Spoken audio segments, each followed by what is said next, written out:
இந்த முருங்கைக்கீரை சப்பாத்தி மிக டேஸ்டியாக இருப்பதோடு ஹெல்த்தியாகவும் இருக்கும்.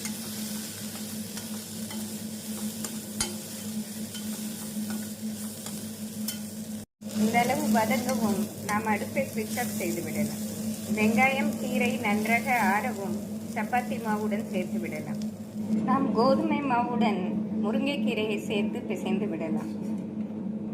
ஃப்ரெண்ட்ஸ், இதனுடன் சிறிதளவு ஓமத்தை நாம் கசக்கி சேர்த்து விடலாம். ஃப்ரெண்ட்ஸ், இந்த அளவு ஓமத்தை கசக்கி சேர்த்து விடலாம். நாம் சிறிது தண்ணீர் சேர்த்து சப்பாத்தி மாவு பதம் பிசைந்து விடலாம். இப்படி நன்றாக மிக்ஸ் செய்து தேவைப்பட்டால் தண்ணீர் தெளித்து நாம் பிசைந்து விடலாம். நாம் விருப்பப்பட்டால் இதனுடன் ஒரு ஸ்பூன் நெய் சேர்த்து பிசைந்து விடலாம். ஃப்ரெண்ட்ஸ், முருங்கைக்கீரை ஸ்டஃப்டு மாவு ரெடியாகிவிட்டது. இப்பொழுது நாம் வேறு பாத்திரத்தில் மாற்றி விடலாம். ஃப்ரெண்ட்ஸ், நாம் மாவுடன் அரை ஸ்பூன் எண்ணெய் சேர்த்து மேலே தடவி விட வேண்டும். நாம் அரை மணி நேரம் இப்படியே ஊற விட வேண்டும். நாம் மூடி வைத்து அரை மணி நேரம் சென்ற பின் சப்பாத்தி சுடலாம். ஃப்ரெண்ட்ஸ், சப்பாத்தி மாவு நன்றாக ஊறி வந்து விட்டது. இப்பொழுது நாம் சிறிய உருண்டைகளாக போட்டு சப்பாத்தி தேய்த்து விடலாம். நாம் இப்படி உருண்டைகள் போட்டு மாவு தொட்டு தேய்த்து விடலாம். ஃப்ரெண்ட்ஸ், நாம் இப்படி மாவு தூவி தூவி தேய்த்தோம் என்றால் நன்றாக மெலிதாக தேய்க்க வரும். தோசை தவா நன்றாக காயவும் நாம் சப்பாத்தியை போட்டு விடலாம். நாம் கை ஃப்ளேமிலே வைத்து வேக வைக்க வேண்டும்.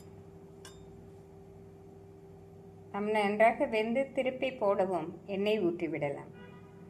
நாம் திருப்பி போட்டு எண்ணெய் ஊற்றி விடலாம். எண்ணெய் ஊற்றிய பின் நாம் நன்றாக திருப்பி போட்டு வேக வைக்க வேண்டும். இரண்டு பக்கமும் பொன்னிறமாக வரவும் நாம் எடுத்து விடலாம். ஃப்ரெண்ட்ஸ், நாம் முருங்கைக்கீரை போட்டு செய்ததால் இந்த சப்பாத்தி சாஃப்டாக இருப்பதோடு மிக டேஸ்டியாகவும் இருக்கும். ஃப்ரெண்ட்ஸ், இந்த அளவு வெந்து வரவும் நாம் எடுத்து விடலாம்.